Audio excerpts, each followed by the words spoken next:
Hello दोस्तों।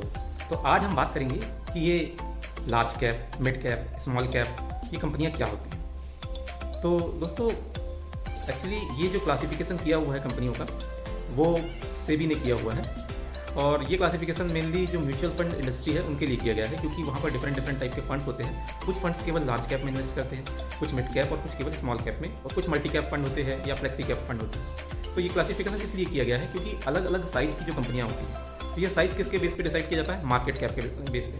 और market cap के बारे में हमने पिछले वीडियो में समझा था कि मार्केट कैप क्या होता है। पूरी ओवरऑल कंपनी की जो वैल्यू होती है वो मार्केट कैप कहलाती है। तो क्या होता है कि जो छोटे मार्केट कैप की कंपनियाँ होती हैं उनमें वॉलेटिलिटी ज़्यादा होती है। वॉलेटिलिटी मतलब कि उनका प्राइस में जो उतार चढ़ाव होता है डे टू डे बेसिस पे, वो लार्ज कैप के कंपैरिजन में ज़्यादा होता है ना। तो ये इसी क्रम में होता है कि लार्ज कैप सबसे कम वॉलेटाइल होते हैं, मिड कैप थोड़े उससे ज़्यादा, और जो स्मॉल कैप होते हैं वो सबसे ज़्यादा वॉलेटाइल होते हैं। यानी कि अगर बाजार में बढ़त आती है तो ये ज़्यादा तेज़ी से बढ़ते हैं, और अगर गिरावट आती है तो ये ज़्यादा तेज़ी से गिरते भी हैं।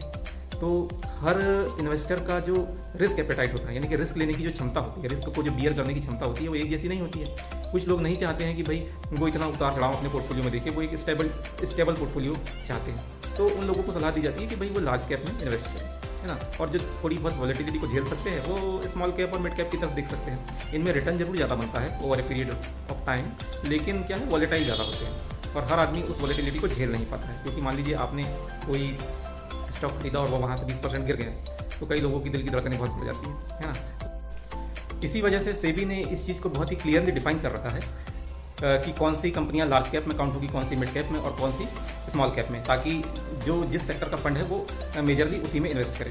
तो देखिए, जो लार्ज कैप कंपनियां हैं वो बेसिकली जो मार्केट कैप के हिसाब से जो टॉप की 100 कंपनियां होती हैं उसको लार्ज कैप कंपनियों में रखा गया है।